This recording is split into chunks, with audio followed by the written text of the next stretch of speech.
La joie du Seigneur. La joie du Seigneur est ma force. Je n'hésiterai pas, je ne faiblirai pas. Il est mon berger, je ne manquerai de rien. La joie du Seigneur est ma force.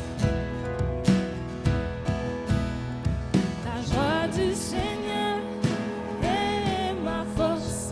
Dans tous mes besoins, il me soutient. Je suis entouré par sa grâce et sa bonté.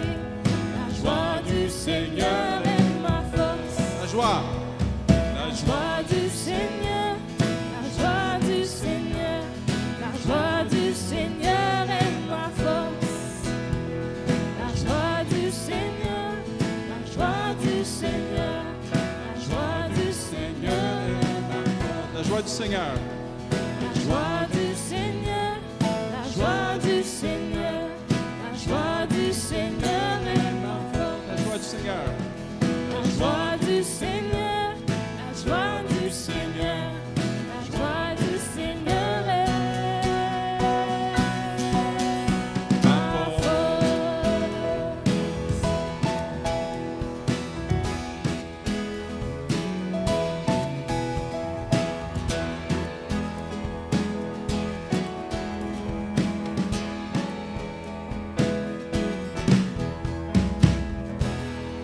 Oui, Seigneur.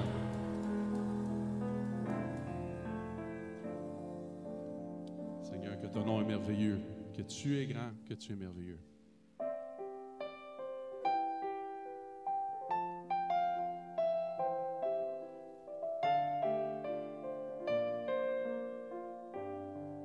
Seigneur mon Dieu. Seigneur mon Dieu, que ton nom est merveilleux, que tu es grand, que tu es merveilleux. Je contemple ta gloire sur terre et dans les cieux. Tout me montre que tu es merveilleux. Encore une fois, tous ensemble. Seigneur mon Dieu, que ton nom est merveilleux, que tu es grand, que tu es merveilleux. Je contemple ta gloire sur terre et dans les cieux. Tout me montre que tu es merveilleux. Seulement les dames que j'en vois. Vois ce que tu as fait, le travail de tes mains. Je me sens si petit, je me suis rien. Ensemble. Tu m'as saisi, tu m'as aimé et tu m'as vraiment comblé. Je veux te louer, Dieu d'éternité. Seigneur mon Dieu, que ton nom est merveilleux, que tu es grand, que tu es merveilleux. Je contemple ta gloire sur terre et dans les cieux. Tout me montre que tu es merveilleux. Quand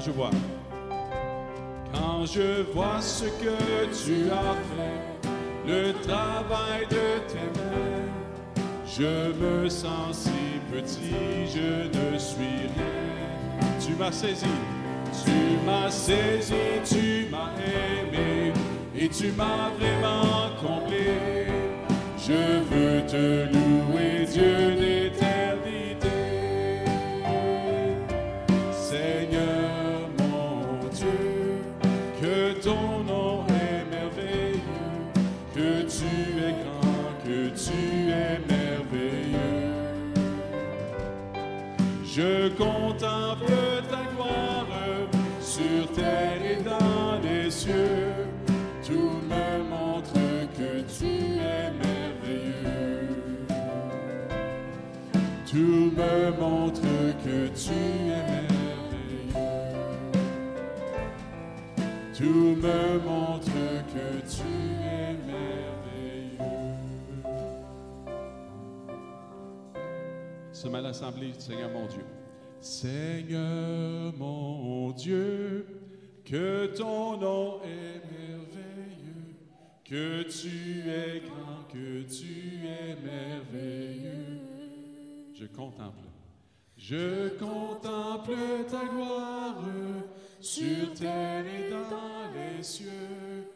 Tout me montre que tu es merveilleux.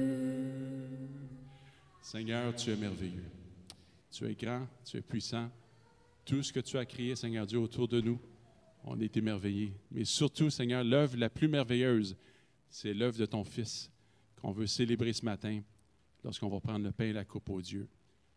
Ce repas de la reconnaissance au Dieu. Tu dis par ton serviteur David, Seigneur, que tu places devant nous une table en face de nos adversaires, Seigneur Dieu. Et cette table, Seigneur Dieu, on se rappelle constamment que c'est toi qui es l'auteur du salut et que tu vas en appeler bien d'autres encore une fois, Seigneur Dieu. Alors, utilise-nous ce matin comme tes instruments. Encore une fois, comme Gabriel le mentionnait tantôt, envoie des ouvriers dans ta moisson, Seigneur Dieu. On te supplie. Merci, Jésus.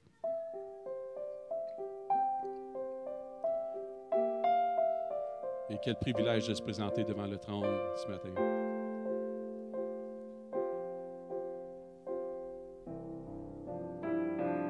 Ensemble.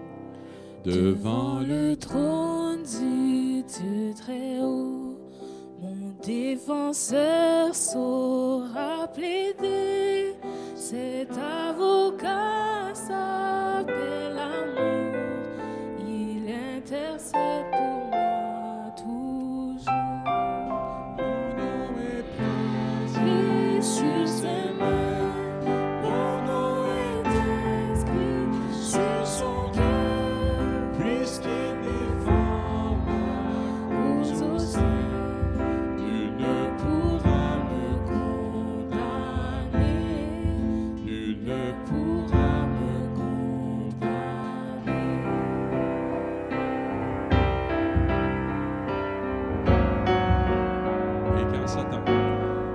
Et quand Satan me fait douter, vient me tenter et m'accuser. Je lève les yeux vers celui qui a donné pour moi sa vie. mon sauveur était innocent, sa mort me rend la liberté. Oui, Dieu le juste est satisfait, et il pardonne mon péché, et il pardonne mon péché.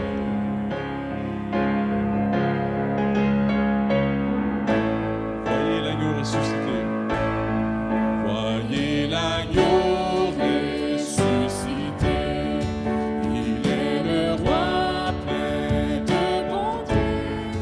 Non, il ne changera jamais. Lui, ma justice, mon bien, ma paix. En lui, j'ai la vie éternelle. Par son sang, il m'a racheté. Pour toujours, ma vie est cachée. En Jésus, mon sauveur, mon Dieu. En Jésus, mon sauveur, mon Dieu. En lui, j'ai la vie éternelle. Par son sang, il m'a racheté.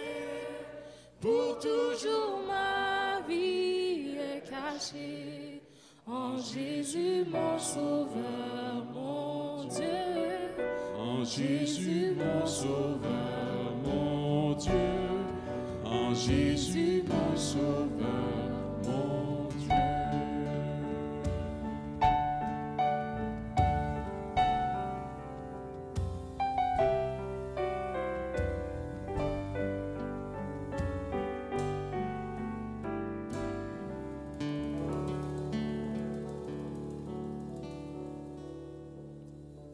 Merci Seigneur et bénis ce temps qu'on va passer ensemble de pouvoir partager le pain et le vin, de pouvoir entendre ta parole, ô Dieu. Tout est accompli en Jésus-Christ. Merci, dans le nom de Jésus. Amen. Pour ceux qui seraient intéressés, j'en ai parlé justement mercredi, puis aussi à Pasteur Yves, de trouver l'école de Christ. Vraiment, là, c'est extrêmement bon. Très encourageant. Combien tu le vends? 5 $? OK. Gratuit sur Internet, 5 $, fait comme ça, il peut aller acheter des hamburgers et des patates pour sa famille. Merci de l'avoir trouvé, parce que vraiment, c'est une étude très intéressante sur justement l'école du Seigneur Jésus, comment il a formé ses disciples dans l'œuvre que lui était pour accomplir. Et puis, on va continuer aujourd'hui, encore une fois, à essayer de comprendre que nous sommes dans l'œuvre accomplie. Et c'est pour ça que l'auteur de l'Épître aux Hébreux encourage énormément les Juifs à mêler la foi maintenant à ce qu'ils entendent pour entrer, mais c'est dur pour eux parce que c'est abstrait. Ils doivent abandonner d'aller au temple. Ils doivent abandonner d'amener les sacrifices. Ils doivent abandonner finalement de se confier dans le sacrificateur qui est à Jérusalem. Parce qu'il leur rappelle que maintenant, en Jésus-Christ, tout est accompli. Notre souverain sacrificateur, c'est le Seigneur Jésus lui-même. Et puis, étant ressuscité, ça c'est quelque chose d'important pour nous de réaliser. Est-ce que vous réalisez que le Seigneur Jésus-Christ, en tant que souverain sacrificateur, il prie pour nous? C'est quand même pas n'importe quoi, tiens. Imaginez finalement le Seigneur Jésus prie pour vous. Pensez-vous qu'il va être écouté par le Père? Ça risque de marcher. Et donc, l'auteur essaie de montrer finalement leur foi à eux va se manifester en abandonnant ce qui était visible pour s'attacher maintenant de cœur à ce qui est accompli, mais qui devient invisible. On va relire une partie du passage, chapitre 9, Épître aux Hébreux. La première alliance avait aussi des ordonnances relatives au culte et le sanctuaire terrestre. Un tabernacle fut en effet construit. Et dans la partie antérieure, appelée le lieu saint, était le chandelier, la table et les pains des propositions. Derrière le second voile se trouvait la partie du tabernacle appelée le Saint des Saints, renfermant l'autel d'or pour les parfums et l'arche de l'Alliance, entièrement recouvert d'or. Et il y avait dans l'arche un vase d'or contenant la manne, la verge d'Aaron qui avait fleuri et les tables de l'Alliance. Donc, si on s'arrête ici, le défi, si vous étudiez la parole, on a un petit problème. Bon, si vous ne lisez pas votre Bible, vous n'avez pas de problème en ce moment, là, mais... D'après vous, quel est le problème ici qu'on a dans notre version par rapport à l'autel d'or de l'encens? Parce que si vous allez finalement dans Lévitique, dans l'Exode, et puis finalement dans toutes les descriptions du tabernacle, l'autel du parfum était devant le voile. Pas dans le lieu très saint, mais dans le lieu saint. Alors finalement, quand on lit ça, on dit « Attends, est-ce que l'auteur s'est trompé? » Mais ce qui est intéressant, et c'est pour ça que ceux qui veulent prendre des cours à la faculté pour avoir votre bac, il faut avoir au moins hébreu et grec. Même si c'est dur, hein? Mais, finalement, je me suis dit, OK, je vais refaire l'exégèse du texte.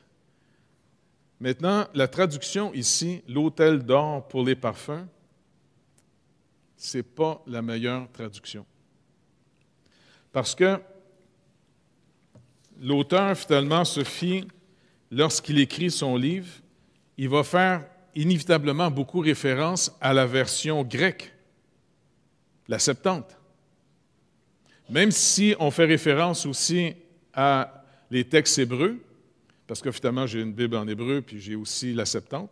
Fait que j'ai été vérifié, et puis, avec la concordance, ça. Ce qui est intéressant, c'est que le texte ici ne dit pas l'autel d'or.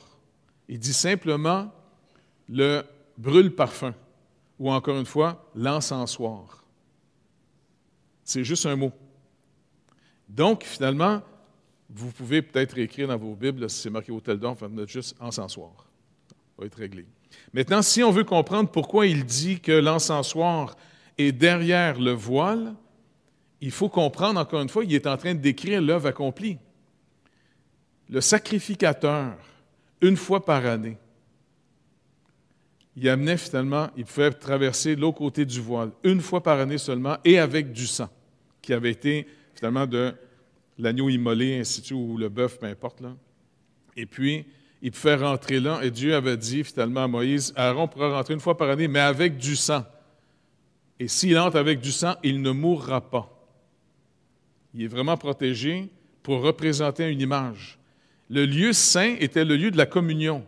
Dieu veut que son peuple se rapproche de lui, mais dans l'Ancienne Alliance, le peuple de Dieu pouvait s'approcher jusqu'à un certain point du Seigneur, mais ils étaient, à cause de la loi, conscients qu'ils étaient séparés de Dieu. Dieu est au milieu d'eux, mais eux n'avaient pas accès directement à sa présence, à son trône. Et ça, c'est quelque chose d'extrêmement important pour nous de le réaliser, parce que dans la Nouvelle Alliance, l'œuvre étant accomplie, on se rappelle, on l'a répété souvent, quand Christ est mort sur la croix, au moment qu'il est mort, il est arrivé un phénomène physique vraiment étrange dans le tabernacle, dans le temple à Jérusalem. Le fameux grand voile qui séparait le lieu saint du lieu très saint s'est déchiré d'en haut jusqu'en bas. Et puis, ça nous montre une autre image. Maintenant, à cause du sacrifice de Jésus-Christ, nous avons accès au trône de Dieu lui-même. Et en plus, quand Aaron rentrait, on va regarder certains passages qui étaient encore un type. Lévitique 16, versets 12 et 13. Merci.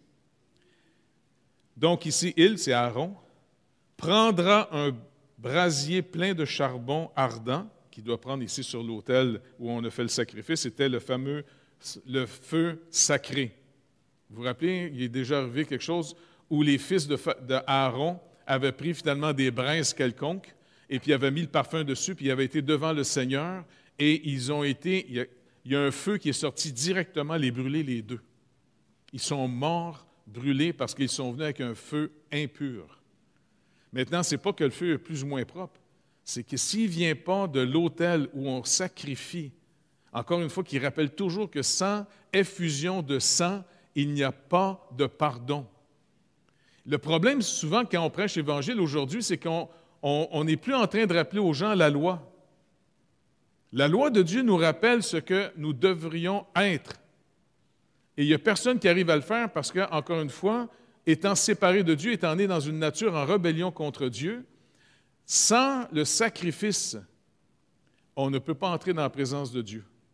Mais quand Aaron rentrait une fois par année à cause du fameux sacrifice qui représentait finalement ce que Christ va être plus tard, alors il pouvait rentrer. Mais quand il rentrait avec le sang, regardez ce qu'il dit ici, il prendra aussi un brasier plein de charbon ardent, ôté du dessus de l'autel devant l'Éternel, et de 2 poignées de parfum, qui était ici l'encens, odorifiant, en poudre.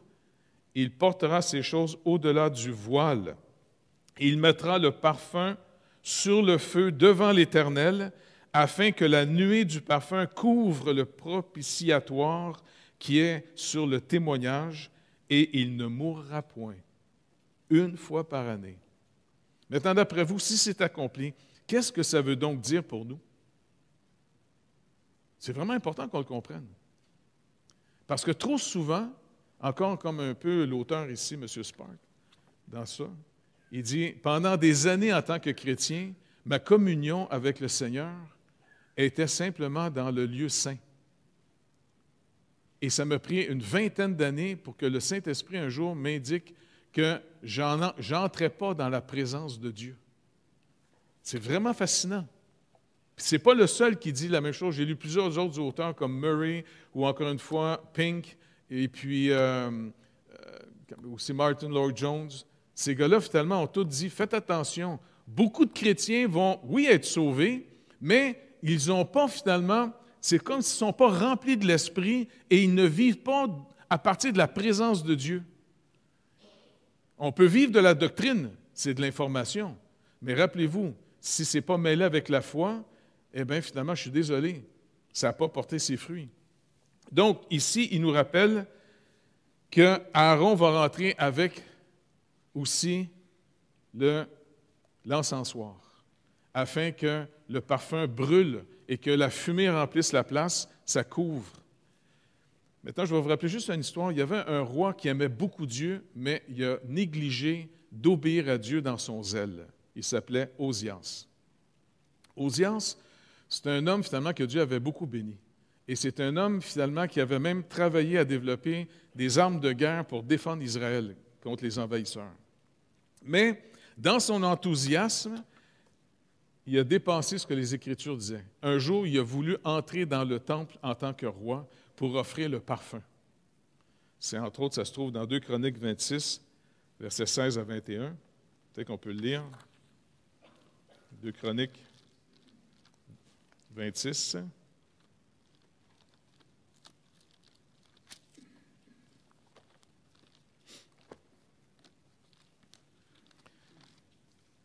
Je veux juste qu'on se rappelle ces choses-là parce que, faites attention, on ne sert pas Dieu comme on veut. On sert Dieu comme il le veut. Très important. Parce que souvent, on dit, non, moi je vais être créatif, j'ai ma manière. Non, tu ne sers pas Dieu à ta manière. On doit servir Dieu à sa manière. N'oubliez pas, il y a même des gens qui disent, non, moi étudier la Bible, puis lire la Bible, là, ça ne m'intéresse pas. La théologie, ça ne m'intéresse pas. Moi, je suis un homme de prière. Oui, mais si tu lisais ta Bible, tu lirais un passage qui dit, celui qui détourne son oreille de la Torah de Dieu, même sa prière est une abomination. On ne peut pas prier n'importe comment. On doit prier par la foi. Et la foi, ce n'est pas de se faire à croire. La foi vient de ce qu'on entend vient de la parole de Christ. C'est fondamental d'avoir finalement la connaissance des Écritures pour savoir comment on doit approcher Dieu sur comment lui veut qu'on l'approche.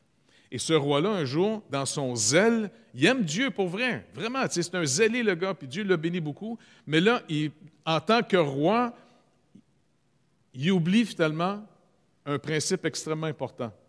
Quand on va voir les trois choses qui sont dans le coffre, le propitiatoire, il y avait entre autres la verge d'Aaron. Est-ce que vous réalisez ce que ça veut dire, la verge d'Aaron? Qu'est-ce que ça représente?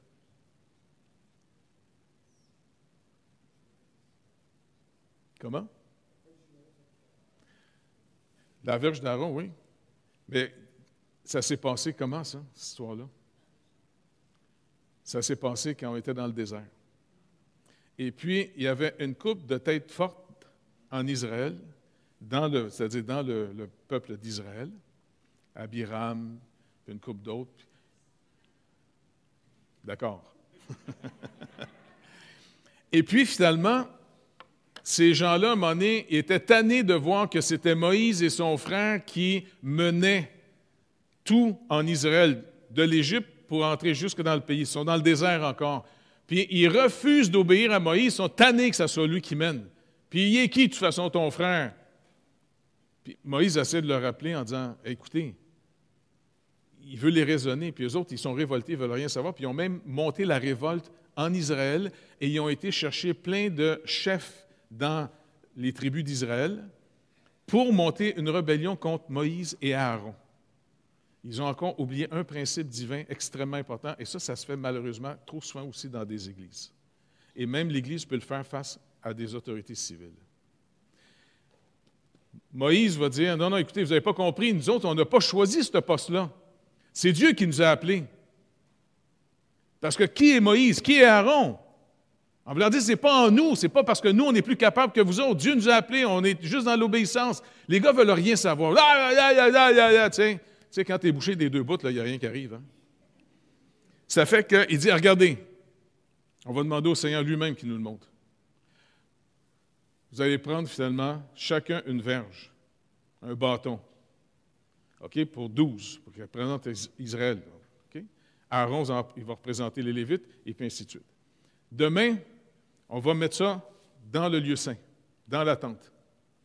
Et demain, on va se présenter devant le Seigneur, puis on va voir ce qui va arriver. Le lendemain, ils s'en viennent tous là. Écoutez, c'est 12 bâtons morts. Si je me rappelle des chiffres, là, moi je suis un peu lexique, c'est les chiffres. Et puis le lendemain, quand ils sont rentrés, qu'est-ce qu'ils ont vu? Le bâton d'Aaron avait fleuri et même produit des amandes. Donc, on voit en plus du bois d'amandier. Et puis, les autres bâtons sont restés secs et morts. Dieu montre une chose extrêmement importante ici. Essayez toujours de discerner qu'est-ce que Dieu fait, comment il appelle les gens. C'est très important parce qu'encore une fois, il nous délivre du principe de ce monde. Le principe de ce monde, c'est que la plupart des gens veulent posséder de l'avoir. De l'avoir pour prendre contrôle, que ce soit de l'argent, que ce soit même de la connaissance, que ce soit du pouvoir civil, peu importe. Les gens veulent posséder des choses pour se faire une place et monter la montagne puis tasser les autres. Dans le plan et dans l'œuvre de Dieu, Dieu le défend absolument. C'est pour ça que même souvent, il y a des gens qui ne sont pas d'accord avec ma vision de la mission. Quand on arrive dans un pays, dans une région, j'essaie toujours de voir d'abord ce que Dieu fait dans la place. Parce qu'à un moment donné, on travaillait avec une autre dénomination. Je me rappelle un gars que j'aimais bien, que j'admirais beaucoup. Il disait « Non, comment une église de la Bible parle sur place? » Non, écoute, il y en a plein d'églises là-bas. Non, mais c'est nous autres qui comprenons la grâce. Il y a rien que nous, comment dire, il y a rien que nous autres qui comprenons la grâce. Il y a rien que nous autres qui comprenons la grâce. Dieu, il ne va pas bien partout, là, tu sais. Je dis non, regarde, de toute façon, si on peut aider les églises sur place, ça ne serait pas mieux? Oui, mais on ne paraîtra pas. Tu n'as pas besoin de paraître. C'est quoi ton problème de paraître, toi, là? Tu es incomplexé encore? Quoi, tu vas t'acheter un char pour avoir l'air que tu existes parce que tu t'as acheté un char? Tu t'as acheté une grosse maison parce que tu dis, hey, gars, je peux rester ici, j'ai une maison, moi, là. C'est quoi cette maladie mentale-là? Ça, c'est l'homme naturel, séparé de Dieu, qui veut devenir quelqu'un par ses avoirs. Et puis, finalement, Dieu va montrer en disant, non, j'ai choisi Aaron, et quand j'appelle, je justifie. Et quand je justifie, je glorifie. Le royaume de Dieu, la nouvelle création, va être entièrement bâtie sur la pure grâce de Dieu. Personne ne va être sauvé par mérite dans le royaume de Dieu. Tout le monde va être là par pure grâce à cause de l'œuvre de Jésus-Christ. C'est pas incroyable? Et maintenant, le ministère, c'est la même chose. On doit d'abord, finalement, réaliser une chose. Faites attention à vous mettre de l'avant. Le Seigneur dit, « Je bénis l'humilité, je résiste les orgueilleux. » Un orgueilleux, c'est quelqu'un, encore une fois, qui regarde ce qu'il a pour se comparer aux autres, puis qui méprise les autres. Quand tu méprises, tu ne sers plus. Tu te sers des autres, mais tu ne les sers plus, les autres. Et donc, dans l'Église, on doit absolument détruire cet esprit-là, le repousser. Parce que le Seigneur dit, est-ce que je t'ai appelé? N'oubliez pas, quand on va comparaître devant le Seigneur, on va comparaître devant son trône. Et on va comparaître devant celui qui dit, « OK, je vais passer ta vie au feu. » Vous vous rappelez ce que Paul dit aux Corinthiens? « Je vais passer finalement toutes vos œuvres au feu. J'espère que tu as bâti avec de l'or, de l'argent et des pierres précieuses. Parce que si tu as bâti avec du bois, du foin puis du chaume, bien, je suis désolé, mon pit, ça va faire plus de feu. » La personne, est-ce qu'elle va être sauvée? Certainement. Paul dit, oui, elle va être sauvée. Si tu as bâti avec du bois, du chaume et de la paille, c'est que tu as continué à bâtir naturellement, avec juste ta capacité naturelle. Et puis là, il va dire, oui, tu vas être sauvé, mais comme quelqu'un au travers du feu. En d'autres mots, tu sais, comme la maison d'un gars pogne en feu, et puis là, la seule chose que tu as faite, tu as pu te pousser en dehors de ta maison, puis toute ta maison, flambeau complet, tu as sauvé ta vie. Donc, moi, là, ça me tente finalement de voir qu'est-ce que ça donne. Et la parole, tout ça, ça a été écrit, comme Paul nous rappelle, il l'a dit aux Corinthiens, les choses dans l'Ancienne Alliance, dans l'Ancien Testament, ça a été écrit pour notre instruction. Alors, Osias, finalement, regardez, qu'est-ce qu'il a fait? Versets 16 à 21. Et ça peut être un danger pour nous tous à tous les jours. Lorsqu'il fut puissant, le fameux roi Osias, grâce à Dieu, son cœur s'éleva pour le perdre. Quand ça va trop bien, trop longtemps, la tête t'enfle, puis tu ne passes plus dans un cadrage de porte. Il pécha contre l'Éternel, son Dieu, Il entra dans le temple de l'Éternel pour brûler des parfums sur l'autel des parfums. Le sacrificateur Azaria entra après lui avec 80 sacrificateurs de l'Éternel, hommes courageux, n'oubliez pas, ils font face au roi, là, qui s'opposèrent au roi Osias et lui dirent « Tu n'as pas le droit, Osias, d'offrir des parfums à l'Éternel. Ce droit appartient aux sacrificateurs, fils d'Aaron, qui ont été consacrés pour les offrir. Sors du sanctuaire, car tu as commis un péché. » Et cela ne tournera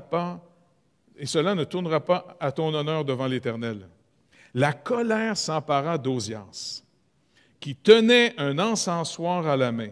Et comme il s'irritait contre les sacrificateurs, la lèpre éclata sur son front en présence des sacrificateurs, dans la maison de l'Éternel, près de l'autel des parfums.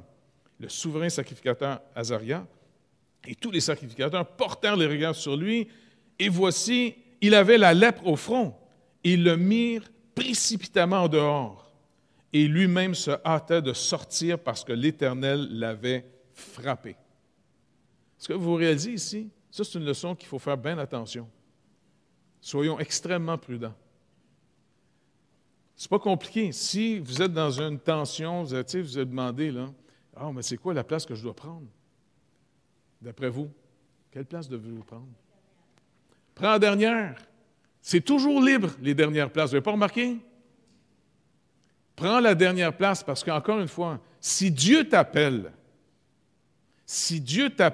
à ce que tu penses et qu'il permet que des gens s'opposent qui ne sont pas d'accord, c'est un bon test pour savoir si ton appel est vraiment de Dieu. C'est le fun, ça. Tous les projets qu'on pense sont de Dieu, il va toujours y avoir après ça, c'est comme s'il lâche lousse le malin. Tu sais, c'est comme son petit chien. Ah oui! Puis là, il va aller, tu sais, pogner finalement la balle. Et puis nous autres, on est tous découragés. Mais coudonc, Seigneur, il me semble que c'était ton projet, ça n'a pas l'air à marcher. Ça... Mais c'est toujours trippant, ça. Parce que c'est dans le repos qu'on entre dans l'œuvre de Dieu. Parce qu'on suit le Seigneur dans son œuvre. Qu'est-ce que Jésus a dit? « Je bâtirai mon Église. » Et si on n'apprend pas à le suivre, on veut s'équiper pour devenir comme des entrepreneurs pour l'œuvre de Dieu. Dieu, il ne va pas chercher des entrepreneurs. Dieu va chercher ses serviteurs parce que c'est son œuvre. Quand il fait quelque chose par quelqu'un, c'est le Seigneur, c'est Dieu lui-même qui le fait par la personne. Ce n'est pas la personne qui le fait par elle-même. Dieu n'est pas en train de regarder les gens en disant « OK, non, ça n'a pas été une bonne batch de rachat, ça. Non. Quand je les ai rachetés, c'était tous des petits losers. Attends, j'ai-tu racheté quelqu'un de bon là-dedans? » Oubliez ça. Dieu fait une œuvre et il délègue son autorité. Et ça, c'est une chose à discerner. Discerner son œuvre, discerner qu'est-ce que Dieu nous donne comme portion, et la meilleure chose à faire, ayez un esprit de serviteur et non de petit patron. Pas compliqué? Soyez un serviteur. Et si Dieu vous appelle à quelque chose, il va vous amener là où il veut. Vous vous rappelez, je vous ai déjà conté une histoire du bateau quand on était toute une équipe sur le bateau La Gracia. Puis quand on est arrivé là-bas en Floride, eh bien, c'était intéressant parce que les gars qui étaient déjà sur le bateau, l'équipe qui était déjà présente, des chrétiens, tu sais. Puis moi, ben, j'ai été demandé finalement par le responsable finalement de la mission à l'époque. Il dit, écoute, Pasteur Jeff, veux-tu prendre finalement une équipe et aller là-bas? On aurait besoin d'un gars qui parle français et anglais parce qu'on va amener de la marchandise dans les Caraïbes. Et puis, c'était pour faire toutes les Caraïbes. On a juste fait Haïti, mais c'est pas grave. Là. Et puis, il dit, tu ferais-tu? Bon, OK. Fait que là, je pars avec une petite équipe là-bas. Et puis, quand on arrive là-bas, on réalise qu'il n'y a que nous autres qui payent le 100$ par semaine. Les autres sur le bateau ne payaient plus rien. Et puis, en plus, quand on est arrivé, ils nous ont vraiment fait sentir que, hey, fait que mon équipe était là. Hey, ce qu'on fait? On fait rien. Tu me dis, man, tu ne bouges pas assez. Non, non, regarde, moi j'aime ça pas bouger, oui.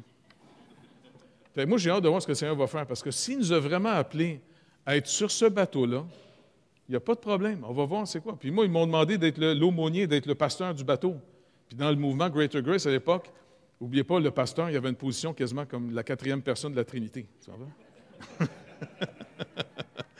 Fait que je dis, OK, c'est pas grave. Fait que après ça, le capitaine, toute l'équipe nous rassemble dans la fameuse cafétéria du bateau pour nous donner des tâches. Il donne des tâches à tous les gars, la cargaison, puis quand il me regarde, OK, toi, tu vas laver les toilettes et les douches. Toute mon équipe me regarde comme quasiment insulté. Pas de problème. On va aller laver les toilettes et les douches. Facile à faire. Ça prend pas beaucoup de prière pour faire ça. Fait que, tu sais, fait que c'était ma job. Moi, je n'ai pas de problème. Je dis, écoute, si tu m'as appelé être le pasteur ici, pour l'instant, ils m'ont donné la job de laver les toilettes puis les douches. Puis quand on est parti dans une tempête. La moitié de l'équipe est tombée malade. Fait que j'étais très utile. Et puis, à un moment donné, ça s'est stabilisé. 2 semaines après, le capitaine puis toute l'équipe nous ont rassemblés dans la cafétéria avec vraiment une attitude de repentance, pas juste de regret, de repentance. Ils nous ont demandé pardon. Il y en a même qui pleuraient en disant, le Seigneur avait tellement agi dans l'équipe qu'après ça, ils m'ont dit non, parce que selon les règles qu'on a, un officier, ça ne lave pas les toilettes. Puis tu es un officier en tant que pasteur. Bien, je dis, quoi, tu n'étais pas content? Ça y était propre pourtant. Non, il dit, je te demande pardon, te demande pardon. Et savez-vous quoi? Ça a tellement changé la dynamique de toute l'équipe que, je veux dire, ça a été une vie d'équipe. Là. On a été là pendant 2 mois ensemble. Et puis, le Seigneur nous a visités dans ce navire-là. C'était incroyable. Vraiment un temps béni. J'ai quasiment passé toute l'équipe, finalement, dans ma chambre, tu sais, qui sont venus me voir pour parler. Beaucoup me disaient, écoute, moi, ça fait des mois, je ne vis plus rien que le Seigneur. Puis, tu sais, je disais, regarde, on va prier. Mais regarde, monte au Seigneur où c'est que tu as bloqué. Et puis, le Seigneur, finalement, a vraiment renouvelé toute l'équipe. C'était incroyable. Puis même, après, quand on a dû partir, c'est rare que ça m'arrive parce que je n'aime pas ça. Mais c'était plus fort que moi. J'ai pleuré. Et ça, c'est... Hein? Là, j'étais dans le Jeep, là, puis on laissait l'équipe. Écoute, j'étais complètement brisé de laisser l'équipe. Tellement on avait vécu quelque chose d'intense ensemble. Mais encore une fois, le Seigneur dit, le chemin qu'il a tracé pour marcher avec lui, il est simple. C'est dans l'humilité. L'orgueil, là, si vous êtes des arrogants, si vous parlez de privilèges, si vous êtes toujours en train de rappeler « c'est moi le chef », bien en réalité, c'est que vous n'avez rien compris de l'œuvre. Absolument rien compris comment marcher avec le Seigneur. Et ça détruit des églises. Ça fait que je demande au Seigneur qu'il nous préserve de ça, de le péché d'Osias. Oui, il a été béni de Dieu. Oui, Dieu l'a utilisé d'une manière incroyable. Oui, il était un roi, finalement, qui a même carrément inventé des armes de guerre. Mais ça y a monté à la tête, puis là, finalement, il n'est pas resté dans son mandat, et puis il est rentré dans le temple, il a été frappé de la lèpre, et c'est son fils qui a dû prendre le relais après. Puis lui, il est resté dans sa maison pour le restant de ses jours. Donc, c'est pour nous vraiment quelque chose d'important. Maintenant, qu'est-ce que ça veut dire pour nous? Quand le Seigneur Jésus-Christ est mort sur la croix, il a offert le sacrifice, le vrai. Toutes les autres étaient l'image. Depuis la sortie d'Égypte, à toutes les années, on célébrait la Pâque. Et puis on faisait les fêtes cérémonielles qui rappelaient sans arrêt la promesse de Dieu qu'un jour viendrait le véritable anneau de Dieu, le véritable temple. C'est pour ça que Jésus essaie d'instruire même ses disciples en leur rappelant toujours « Détruisez ce temple, je le relève en 3 jours. » Mais pour eux autres, là, dans leur tête, le temple, c'est la bâtisse de pierre. Pas vrai? Ce que tu vois a plus d'effet dans ta vie, c'est un plus réel ce que tu vois, mais le problème, c'est qu'on ne marche pas avec la vue avec le Seigneur, on marche par la foi, et la foi vient de ce qu'on entend. Ce qu'on entend vient de la parole de Christ. C'est pour ça que la première chose que le malin va enlever dans une église, c'est ça ici. Il veut nous enlever la parole, afin que finalement, sans la parole de Dieu, il ne peut pas avoir de foi. Il ne peut pas y avoir même de prière entendue de la part de Dieu, parce que là, tout le monde vit naturellement. Et pire, les gens viennent au nom du Seigneur, au nom de leur mérite. Et le Seigneur dit non. Le chemin, c'est Jésus-Christ, mon Fils. Et c'est une manière de mépriser l'œuvre de Dieu. C'est blasphémer l'œuvre de Dieu. C'est pas n'importe quoi, je vous le dis. Mais on est tellement dans une époque aujourd'hui où est-ce qu'on veut s'équiper pour être des plus que capables. Mais marcher avec Dieu, ça prend un discernement. Est-ce que Dieu nous a appelés? Est-ce que Dieu nous appelle à un projet? Juste la Macasa encore, quand on était là hier, c'était béni de voir ça. Quand je vous rappelle souvent, le Macasa, Jean, il a eu à cœur, tu sais, comment on va faire, il évangélise, tu sais, vraiment, il fait une belle job, Jean Aymon, là-bas, tout ça, tu sais. Et puis quand il m'avait parlé il y a plusieurs années de son projet, je dis, gars, pas de problème, on va remettre ça au Seigneur, on va voir si c'est de Dieu. OK? Puis on était se promener sur la route, on a prié ensemble, tu sais, puis Seigneur, on te remet le projet, tu sais, ça serait trippant, mais on veut d'abord être sûr que c'est-tu de toi. Et puis, les choses ont resté de même. Jean a commencé à travailler sur le bâtiment. Et puis, il me dit, « Hey, on pourrait acheter l'église en face, puis la rénover. » Puis, tout le projet se mettait de l'avant. Et puis même, j'ai été avec une petite équipe d'ici, on était voir ça. On était tous excités. On a même débloqué des fonds. Mais ce qui doit arriver est arrivé. C'est toujours trippant, ça. Le projet a été totalement bloqué. C'est pas le fun, ça? Moi, j'aime ça. Parce que si c'est le plan de Dieu, puis même si le malin il est là en train de gruger l'os, je m'en fous. Je vais voir, tu sais, si c'est de Dieu. Puis là, Jean, regarde. Oui, il dit, mais là, c'est bloqué. Puis après, là, on était prêts. Bing, qu'est-ce qui arrive? La pandémie. Un petit virus niaiseux qui arrête toute la patente. Tu comprends? On ne peut même plus sortir. Vous vous rappelez, on ne pouvait même pas sortir plus tard que 8 heures le soir, il fallait être dans nos maisons. Hey, c'est incroyable, cette niaiserie-là. Mais loin. Et puis, finalement, après ça, là, la mairesse n'était pas d'accord. Non, ça n'existe plus des chrétiens. On va raser ça, cette affaire-là. Tu sais? Puis là, Jean, il commence à dire, Jean, c'est encore plus intéressant. T'sais, et puis là, après ça, non seulement ça, les mariés voulaient absolument dire oui, parce que, s'il vous plaît. Et puis là, c'est l'évêque à Saint-Jérôme. Non, je veux pas. Lui, il nous voit comme des compétiteurs, comme c'est le magasin d'à côté qui achète l'autre magasin, tu vois. Puis là, l'évêque est encore contre ça. Hey, c'est encore plus le fun. On va voir si c'est de Dieu. Si c'est de Dieu, il va nous ouvrir la place. Parce que Jean, c'est pas juste le bâtiment qu'on veut. On veut que ce soit le projet de Dieu en vue qu'il va racheter des gens de la région. Fait que tout allait de même, ça a duré 1 an, 2 ans quasiment. Et l'Épître aux Hébreux nous dit, « Soyez de ceux qui savent par la persévérance et la patience hériter les promesses de Dieu. » Donc, c'est le fun quand le malin, il se met à enrager. Parce que le Seigneur nous a montré comment faire. Il dit, il est comme un lion qui s'en vient. Hein? Un lion, c'est assez gros quand même. Tu sais, c'est pas un petit minou, là. Mais il dit, résistez-lui en face et lui, il fuira loin de vous. Mais ça, on doit voir un lion arriver, là.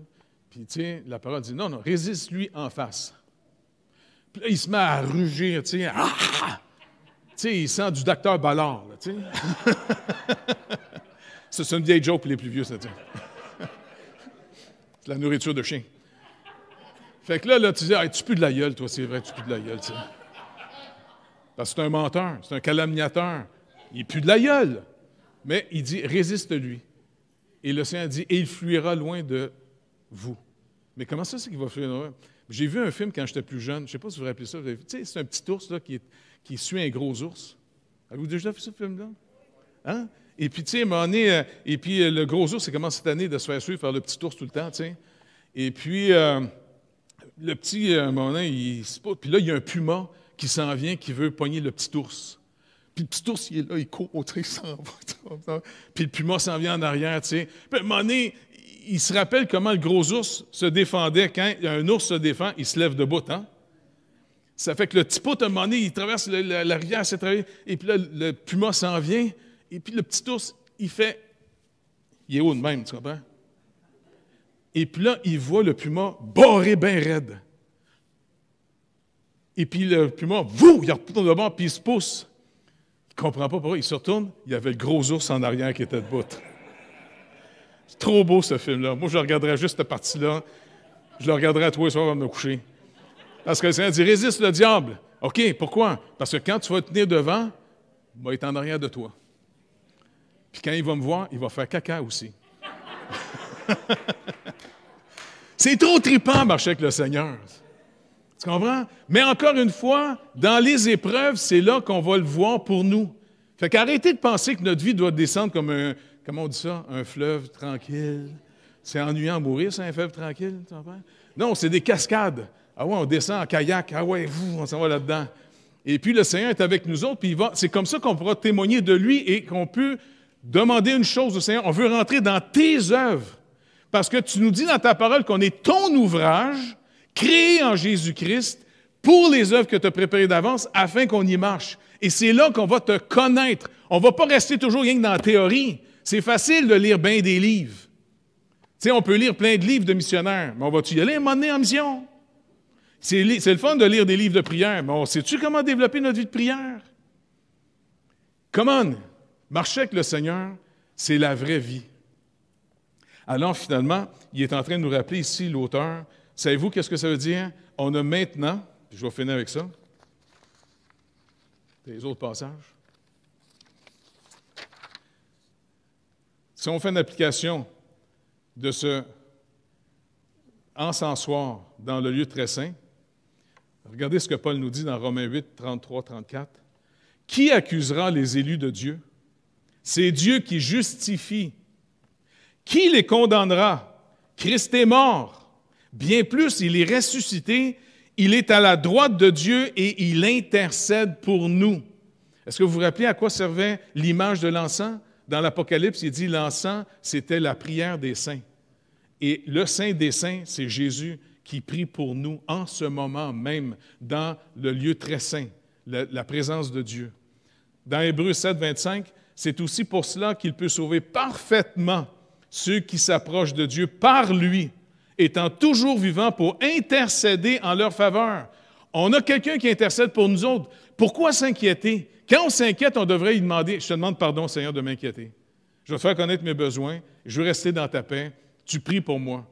Tu ne nous as jamais abandonnés. Moi, peut-être moi, je peux m'endormir. Des fois, moi, je ne suis pas là. Mais toi, tu dis que tu es toujours là. Jamais tu vas nous abandonner. » Après ça, dans Ésaïe 53, verset 12, il fait la conclusion du sacrifice. Il dit « C'est pourquoi je lui donnerai, en parlant ici du Messie, sa part avec les grands. Il partagera le butin avec les puissants, parce qu'il s'est livré lui-même à la mort, et il a été mis au nombre des malfaiteurs, parce qu'il a porté les péchés de beaucoup d'hommes, et qu'il a intercédé pour les coupables. » Perdez jamais ça de vue.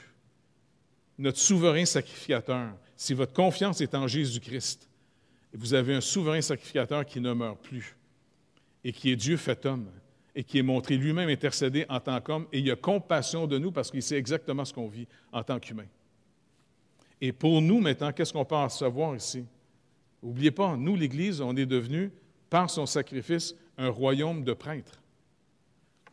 Et nous, acte 6, 4, là, les anciens qui parlent ici, là, et nous continuons à nous appliquer à la prière et au ministère de la parole. Deux fonctions fondamentales pour les pasteurs de l'Église.